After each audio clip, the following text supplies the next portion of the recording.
The first person when Coach Norvell spoke about on defense was Travis Jay. We asked him about all the defenders, and you raved about Travis. I guess what did Travis do today that stood out, and what has he done throughout camp?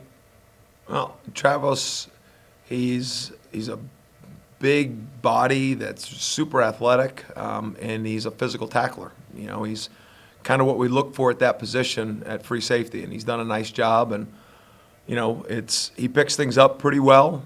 He's definitely physical enough. He can play the ball well. You know, it's compounding days on days for him right now in positive ways. So he has made good strides.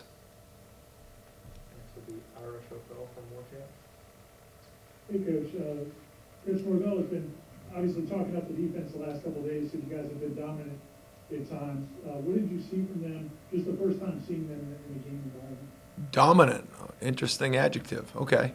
No, I mean, it was, you know, it's just good to get out there in the doke, you know, and, you know, anytime you take the field, you know, with a group of players, you know, you send 11 guys out there. I mean, that's always a special moment because you're taking the field and your goal is to get a stop, you know, as quickly as possible. But, you know, to be out there in the doke was special, I'll be honest with you. So, you know, regardless of what was in the stands or what point in camp we were, you know, it felt good just to be in that competitive atmosphere. And, you know, practice is practice, scrimmages are scrimmages, games. We try to run it all the same. But there is some competitive excellence that's important when you get in these scrimmage formats, that when your number's called and you got a job to do, you got to make sure you're prepared to execute that job with whatever needs to get done. And, you know, there were times tonight that happened. There were times that it wasn't. But you know, I appreciate the energy of the group we're coaching, and I look forward to the rest of the camp and building every day. Next question will be Chris Meade from Knowles 247. Hey, Coach.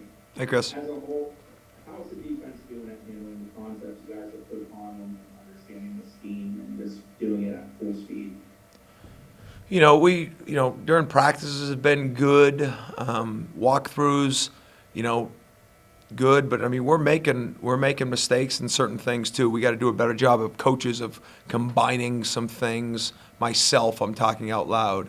You know, we're trying to not make it easy on them from a standpoint of the situations that they could incur during a game. And you know, our offense does a tremendous job. I mean, Mike and Kenny are the best in the business, and you know they're constantly putting us in adverse situations with what we do on offense. So I mean, it challenges our guys on defense, because on defense you install things, but you know you install things, but then you got to install them against the things that you're facing as well. You still got to defend people while attacking at the same time.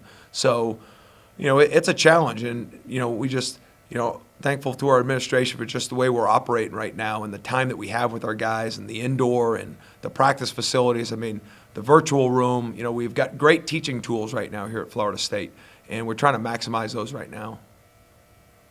Next question will be Gene Williams from Warchant. Hey, Coach, how you doing tonight? Good, Gene. How are you? Not too bad. Hey, just if you could tell me a little bit, just kind of your first impressions. I know you're going to look at a lot of film the next 24 hours of the scrimmage, but just your first impression of your three segment groups, the defensive backfield, linebackers, and defensive line, just kind of looks to that tonight. Yeah, well, I mean, our defensive line, you know, we're trying to get them to come off the football and play with the great pad level and technique.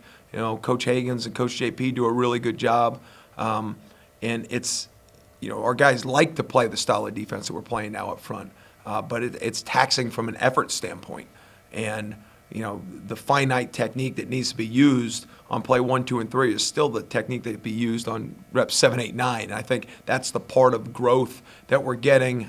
We have some depth, but, you know, sometimes you can't always rotate that depth in based on the series. So, you know, just the continuing efforts up front, I think we've got the right pieces. I think we've got the right pieces in the right places now. Now it's just trying to make sure we have the roles in place and we're doing the right things when the right guys are on the field. Because there are some guys that are a little bit different than other guys. So we got to make sure that, yes, we have a certain way we want to play, but we also want to play to our playmakers. And we got to deal with that up front. I think our linebacker crew, you know, we've got some veterans and then we've got some really talented young players. And you saw that tonight, you know. And, you know, I think we've done a good job of trying to execute. I mean, they're right in the heart of the defense, and they're involved in pass fits, run fits, blitz fits, situational football, live checks, you know, everything involved with our linebacker room. So we put a lot on their plate. Chris has done a really good job, Chris Marv, with that group. I think we were physical at the point of attack tonight in the box. I think on the perimeter we need to improve for sure. Just our perimeter fits. In the secondary, we rolled a lot of guys. At corner, I think we've got set who's playing safety positions and who's playing corner right now. Now it's just about again, kind of like the D-line and getting the technique right. Marcus Woodson's done a really good job with the technique of our corners, the techniques of our safeties. We had a few open field missed tackles that will absolutely kill you on defense. And, all big plays fall in the secondary. I mean, you name it. D-lineman comes out of the gap, happens. Linebacker comes out of the gap, it happens. Don't want it to. You don't want to misfit, but it's about our secondary getting the ball on the ground to reduce those big plays, and that didn't happen enough tonight, so definitely some work to do moving forward. Next would be Wayne McGahee from the Democrats. Hey, Coach, you mentioned that you had your corners and your safeties set. Who are the guys at those positions? Well, I don't think we're set on the rotation, but as far as the pieces of where they are. You want me to go through and name every corner and every safety? Is that anybody specific that you have a question on about who we move to those positions? You mentioned Travis J, who's working at quarterback and working in safety, like him, Renfro Green, Akeem Dent, some guys that can move back Yeah, and forth. yeah, I'll absolutely speak on those three. So Travis J, we've moved him to safety. He's playing free right now. Renardo Green's playing free safety, and Akeem Dent's playing corner. Next would be Ira from Warcamp. Because are you up in the box during game day, and were you tonight? And then also, could you just, how was the communication overall as the defensive staff? This is the first time some of you guys have worked together. Yeah, no, it was definitely the first time, and I'm glad it's the first time because we've got a lot of work to do. We had a debriefing immediately after the scrimmage to go through every single thing that was said, how it was said, the placement of people, the eyes, the communication lines, the signaling on the field. I mean, we've got a long way to go with it. But we're not behind, but we've got a long way to go. I'm glad it's the first scrimmage. But no, I'm on the field right now, and I plan to be on the field in the games. All right, Brennan Simone from Knowles 247. Adam, how has Joshua Kando done throughout the preseason, and today Coach Norvell mentioned that he flashed a few times as well? Joshua Kando's a pro.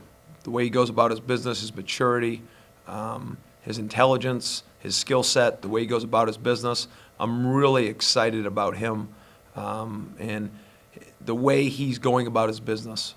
Just his maturity with the things he's doing on and off the field.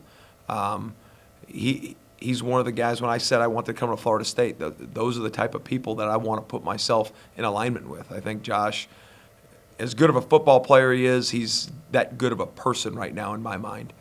Just watching him work, watching him care for his teammates, watching the standards that he has for himself. Joshua Kando is a Seminole, no question about it. Go to Corey Clark from Warcamp. Hey Adam, hope you're doing well, man. Good.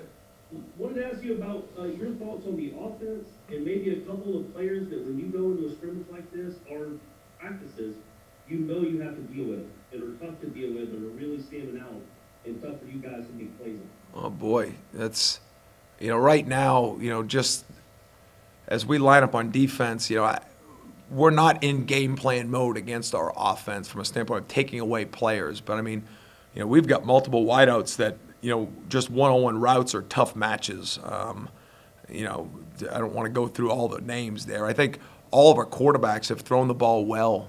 I think they've all done a really good job. I've been impressed with us up front, O-line. I think they're doing a nice job of just playing in unison and covering us up in certain schemes. And we play with multiple backs too. It's just there's a lot of different pieces out there. And we're in multiple personnel groups. I mean, people are going to know that. They're going to watch Coach Norvell and Kenny's offense. And, it's just so much multiplicity with the run game concepts, the formations, quarterback runs, quarterback throws. I mean, there's a lot of offense, screens. I mean, you watch the offense and all the things that come with it. And, and then you put it with a good player in space. And, it just – it's hard for me to single out specific offensive players, but I think, they create angles and matchups that you don't want on defense. And it's constant to try to make sure that we leverage the ball the right way and that we can fit things. So not to not answer it, but there's a lot of different pieces to this offense that you're just trying to make sure you're lined up the right way and leveraging the football and make sure you get the right alley players fast enough. We'll go back to Wayne from the Democrats. Coach, now that you're through the first week of practice and through your first scrimmage, are there any freshmen that have stood out to you, so far? Yeah, I mean, there are. Starting up front, if you just talk about freshmen, Joshua Griffiths he was here. It's funny, his official visit was my first weekend here. So, that was good. And he's mature enough and strong enough that he's going to help us. He's going to play good football. We've got some newcomers up front that, aren't freshmen. TJ Davis, we're glad we got him. I think he's got a bright future here at Florida State. There's two linebackers that are playing good football right now, and DJ Lundy and Steven Dix. I think they'll both play for us. I think they both have bright futures. Steven, again, was in that recruiting class with Josh that came on that official our first weekend here. And Steven was here in the spring. DJ just got here, but, he's got the skill, and he's the right type of player that we're looking for here at linebacker. And then the freshman DBs, Sidney DeMori and Jadarius McKnight, all just trying to work through the group that we have right now. So it's a good freshman class. The guys they're starting to separate themselves some right now. But linebacker we've got some older guys. That position, has the opportunity for playing time early. Josh coming in as a defensive end, we needed depth there. So more their opportunity and their skill and their work are coming together a little bit for opportunities right now for those ones specifically. And the last one, go back to Ira from Warchamp. Hey, Coach, you got, this team has a lot of guys back in the secondary who have played a lot of football. What has Jarvis Brownlee done to kind of emerge as a guy that we keep hearing his name? You tweeted it several times with the takeaways. What have you seen from him to help him emerge as a factor in the secondary? No, he's been prepared where his number's been called, and he's made those plays, whether it's special teams. And I think everything these guys do is connected to success or failure. It's not just, on defense he's this, between the kicking game, between the weight room with Josh Storms, academically, like all of it is all part of the evaluation process.